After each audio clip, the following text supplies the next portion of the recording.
Hello friends, सगळ्यात आधी तुम्हा सर्वांचं माझ्या चॅनलवरती मनापासून स्वागत आहे। तर आज खूप सुंदर असं डार्क पानांचं मेहंदी ट्युटोरियल मी अपलोड केलेलं आहे। फिंगरची मेहंदी डिझाईन मी कालच काढली होती, परंतु मला बाकी फ्रंट साईडला मेहंदी काढायला वेळ मिळाला नसल्यामुळे मी ते मेहंदी ट्युटोरियल आज अपलोड करत आहे। तर तुम्ही बघू शकता वेगवेगळ्या पद्धतीच्या पानांचे आकार मी इथे देऊन घेतलेले आहेत। सुरुवातीला मोठी दिसणारी डिझाईन पुढे गेल्यावरती अगदी छोट्या पद्धतीमध्ये छोट्या आकारामध्ये काढलेली आहे। जसे व्हिडिओमध्ये दाखवले आहे तशा पद्धतीने मेहंदी डिझाईन आपल्याला फक्त शेप देऊन घ्यायचे आहेत। कुणी आपल्या हातावरती बॅक साईडला ही मेहंदी डिझाईन बघितल्यानंतर वाव असंच म्हटलं पाहिजे। अशा पद्धतीची साध्या आणि सोप्या पद्धतीतली मेहंदी डिझाईन मी इथं काढण्याचा प्रयत्न केलेला आहे। तर पूर्ण शेप देऊन झाल्यानंतर बाजूस आपल्याला छोटे छोटे डार्क पाने काढून घ्यायचे, जसे व्हिडिओमध्ये दाखवलेले आहेत त्या पद्धतीने, आणि थोडेसे बाजूने छोटे छोटे डिझाईन वापरून डेकोरेशन करून घ्यायचं आहे मेहंदीला।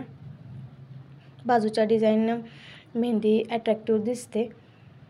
तर इथं आपण कोणतेही छोटे छोटे मेहंदीचे एलिमेंट्स वापरून त्या मेहंदीला आपण डेकोरेटिव्ह करू शकतो। मराठी भाषेतील मेहंदीच्या माहितीसाठी आणि सुंदर अशा मेहंदी ट्युटोरियलसाठी चॅनलला नक्की सबस्क्राईब करा। बाकीचे व्हिडिओ पण बघायला विसरू नका, कारण तिकडे सुद्धा मी खूप सुंदर अशा पद्धतीचे मेहंदी ट्युटोरियल आणि मेहंदीची बेसिक माहिती अपलोड केलेली आहे, त्यामुळे बाकीचे व्हिडिओ पण नक्की बघा।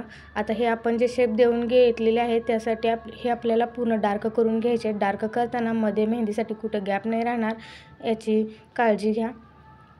गॅप राहिल्यानंतर ती मेहंदी रंगल्यानंतर सुंदर नाही दिसणार, त्यामुळे गॅप राहू नये याची काळजी घ्या।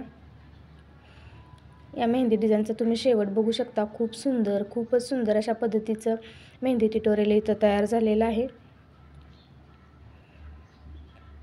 पानांना जे आपण मोकळे शेप देऊन घेतले होते त्यांना आपण पूर्ण डार्क करून घेतलेलं आहे, आणि बाजूस छोटे छोटे डॉट पद्धतीची मेहंदी डिझाईन इथं काढलेली आहे। तुम्ही बघू शकता अगदी 5 मिनिटामध्ये तयार होणारी मेहंदी ट्युटोरियल इथं मी काढलेलं आहे। पूर्ण व्हिडिओ बघितल्याबद्दल आभार।